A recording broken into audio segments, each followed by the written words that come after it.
जय हिंद दोस्तों, जैसे कि आप लोगों ने थंबनेल में देख लिया कि इस वीडियो में हम लोग क्या पढ़ेंगे, मेथड ऑफ मैक्सिमम लाइक्लीहुड। लेकिन मेथड ऑफ मैक्सिमम लाइक्लीहुड से पहले हम लोग को एक छोटा कॉन्सेप्ट मालूम होना चाहिए जिसका नाम है लाइक्लीहुड फंक्शन। तो सबसे पहले इसको देखेंगे और स्टार्ट करने से पहले मैं बता दूं कि ये जो मेथड ऑफ मैक्सिमम लाइक्लीहुड है ये एग्जाम के लिए और कंपटीशन लेवल के लिए या जैम के लिए या आगे पढ़ाई करना चाहते हैं तो उसके लिए बहुत ज़्यादा इंपॉर्टेंट है। तो इसको देखिएगा, इसको थोड़ा मैं डीप में बताऊँगा, तो उसको स्किप नहीं करिएगा। तो देखते हैं क्या है likelihood function. If x1, x2 and so on xn be a random sample of size n taken from the population having probability function f x comma theta, then the likelihood function is denoted as L theta and defined as। जैसे कि मैं पहले आपको बता चुका हूँ, अगर likelihood function ये प्रोबेबिलिटी डेंसिटी फंक्शन जो है होगा तो ये पहला जो होगा हमेशा मीन होगा और दूसरा जो होगा वो हमेशा वेरिएंस होगा। ठीक है, तो देखते हैं क्या है। अगर आप कोई भी पॉपुलेशन है, उस पॉपुलेशन में से n साइज का आप सैंपल निकालते हैं, उस सैंपल का नाम हम कुछ इस तरीके का दिए हैं x1 x2 n करते करते xn तक। xn इसलिए दिए क्योंकि n टर्म है, मतलब पूरे जो साइज है हमारा n है, तो पॉपुलेशन में से हम लोग n साइज के रैंडम सैंपल को निकाल लिए हैं। तब उनकी क्या प्रोबेबिलिटी फंक्शन जो होगा वो कुछ इस तरीके का होगा, f ब्रैकेट में x comma theta, then the likelihood function define. और उसको हम लोग डिफाइन करेंगे, अगर ऐसा उसका प्रोबेबिलिटी फंक्शन होगा तो डिफाइन करेंगे L ब्रैकेट में थीटा। ये उसका डिनोशन है, मतलब उसका सिंबल है। इसको देखते हैं ये है क्या, उसको डिफाइन करते हैं। देखिए L ब्रैकेट में theta equal to F x1 theta comma F x2 theta, ऐसे करते करते एफ xn थीटा, इसको ये डिफाइन करता है। ठीक है, फॉर डिस्क्रीट केस अगर वो अलग अलग रहे तो ये किस लिए हुआ, ये जब डिस्क्रीट केस है तो इतना दिमाग होना चाहिए कि ये किस लिए होगा, ये कंटिन्यूअस के लिए होगा। ठीक है, कंटिन्यूअस अगर केस होगा तो, क्योंकि हम लोग जब भी सैंपल लेते हैं तो वो कंटिन्यूअस केस में ही रहता है, डिस्क्रीट केस हम लोग बनाते हैं।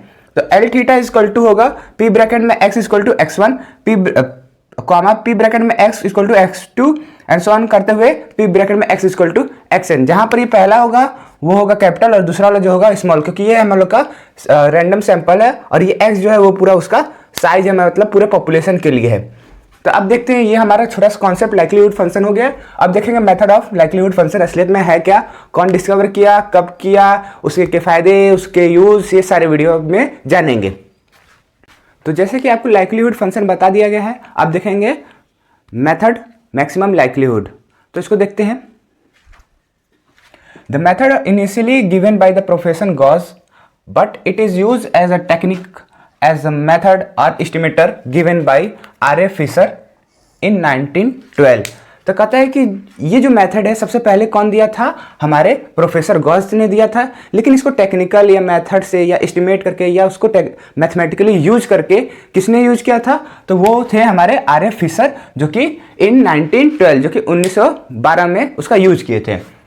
अब इसके प्रिंसिपल को जानते हैं। The principle of maximum likelihood consist in finding an estimate for unknown parameter theta within the parameter space in which make the likelihood function as large as possible.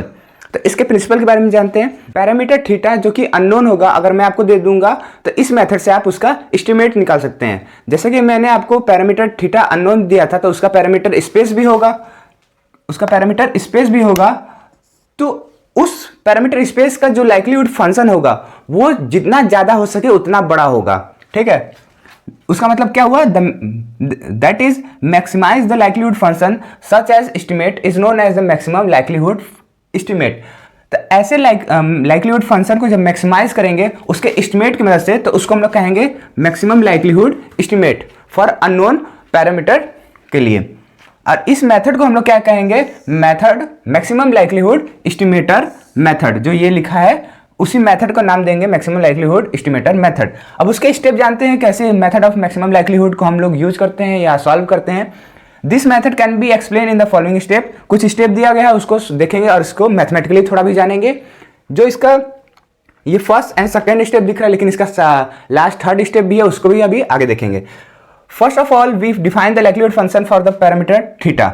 मतलब कर रहा है कि सबसे पहले हम लोग लाइक्लीहुड फंक्शन को डिफाइन करेंगे जो कि हमारे पैरामीटर थीटा के लिए होगा, जो कि कुछ ऐसा होगा, L theta F x1 theta F x2 theta F xn theta. उसके बाद सेकंड स्टेप में क्या करेंगे, now we maximize the likelihood function calculate in the first step for the maximizing likelihood function in we have differentiate L theta partially with the respect of to theta and equate it to 0। जो हम लोग पहले step में हम लोग निकाले हैं, क्या पहले स्टेप में निकाले हैं, इसका हम लोग निकाले हैं लाइक्लीहुड फंक्शन को निकाले हैं, तो उसको क्या करेंगे, हम लोग उसको लाएंगे और उसको हम लोग डिफरेंशिएट करेंगे, पार्शियली डिफरेंशिएट करेंगे किसके रिस्पेक्ट में, थीटा के रिस्पेक्ट में, और उसको हम लोग 0 के इक्वलेट कर देंगे, 0 के बराबर करेंगे। तो जैसे कि हमारा ये है लाइक्लीहुड फंक्शन, तो उसको क्या किए हम लोग पार्शियली डिफरेंशिएट किए थीटा के रिस्पेक्ट में और उसको 0 के इक्वल कर देंगे। साथ साथ जो हमारा एल है उसको हम लोग लॉग के रूप में भी ले सकते हैं, कोई इसमें ज़्यादा सोचने वाली बात नहीं है। बस क्या किया गया है, अगर वो वैल्यू जो होगा वो बहुत ज़्यादा मैक्सिमाइज होगा तो उसको हम लोग लॉग में लेके उसको छोटा करके भी इक्वलेट कर सकते हैं। सेम चीज़ है यहाँ पर देख सकते हैं, लॉग एल जो है वो भी पार्शियली डिफरेंशिएट हुआ है थीटा के रिस्पेक्ट में और 0 के इक्वल किया गया है। ये कब करेंगे, जब हमारा एल जो होगा बहुत ज़्यादा बड़ा हो जाएगा, क्योंकि लॉग लगाने से वो वैल्यू थोड़ी छोटी हो जाती है। This equation 1 is known as the likelihood equation, और जो पहला इक्वेशन है इसी का नाम होता है लाइक्लीहुड इक्वेशन। अब थर्ड स्टेप में हम लोग क्या करेंगे, now we solve the likelihood equation for the parameter theta which given the ML मतलब maximum likelihood estimate if it is it second derivative is negative as theta is theta cap. तो जैसे कि हमारा ये लाइक्लीहुड इक्वेशन आया है, उसको अब हम लोग लाइक्लीहुड इक्वेशन को सॉल्व करेंगे किसके लिए, पैरामीटर थीटा के लिए। और ये अगर इक्वेशन जो है ये डेरिवेटिव जब आएगा, बाय द वे नेगेटिव भी आ सकता है, अगर नेगेटिव आएगा तब क्या करेंगे, उसको डबल पार्शियल डेरिवेटिव उसका करेंगे। तो जैसे डबल पार्शियल डेरिवेटिव करेंगे तो वो उसको स्मॉलर देन 0 से दिखाएंगे, और साथ साथ उसको हम लोग लॉग से मतलब एल की जगह लॉग एल भी ले सकते हैं, जब एल ज़्यादा लार्ज होगा तब। कब, जब थीटा जो होगा वो हमारे थीटा कैप के बराबर होगा तब। Thus the estimate found theta cap is known as the maximum likelihood function MLF। तो जो ये एस्टिमेट मिला है, ये जो वैल्यू मिला है किसके लिए, थीटा कैप के लिए, तब इसका नाम हम लोग क्या देते हैं, मैक्सिमम लाइक्लीहुड फंक्शन, जिसको हम लोग शॉर्ट फॉर्म में MLF कहते हैं। तो इस वीडियो में हम लोग क्या पढ़े हैं, लाइक्लीहुड फंक्शन भी पढ़ लिए, मेथड ऑफ मैक्सिमम लाइक्लीहुड भी पढ़ लिए, जो कि बहुत ज़्यादा इंपॉर्टेंट है, तो इसको जरूर से स्किप मत करिएगा।